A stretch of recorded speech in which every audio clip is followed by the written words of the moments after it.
Bonjour et bienvenue dans une nouvelle vidéo de Aero Info. À l'occasion de son assemblée générale, Air France KLM a annoncé que les capacités sur le réseau domestique d'Air France allaient être encore réduites de 40% d'ici 2021. L'accélération de la restructuration de ce segment avait déjà été évoquée le mois dernier devant une commission sénatoriale, mais l'ampleur n'avait pas été précisée. Une feuille de route plus précise est attendue pour le milieu de l'été 2020. Le groupe répond ainsi à une demande de l'État qui a conditionné son soutien de 7 milliards d'euros au groupe à des mesures de redressement de cette partie déficitaire du réseau de la compagnie française et à des objectifs écologiques. Donc les routes avec moins de performance que d'habitude ou où il y a aussi une alternative ferroviaire de moins de 2h30, elles seront fermées.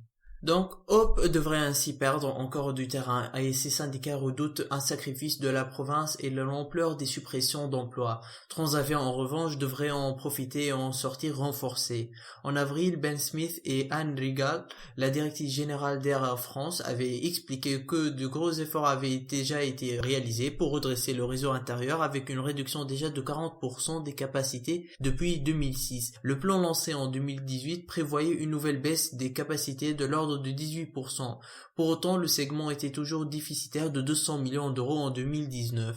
Air France KLM, par la voix de son directeur financier Frédéric Gagey, a indiqué que le groupe avait conclu des accords avec Airbus et Boeing pour reporter la livraison de plusieurs A350 et 787, en même temps qu'ils ont accéléré la simplification de leur flotte par le retrait prématuré des A380 d'Air France et des 747 de KLM.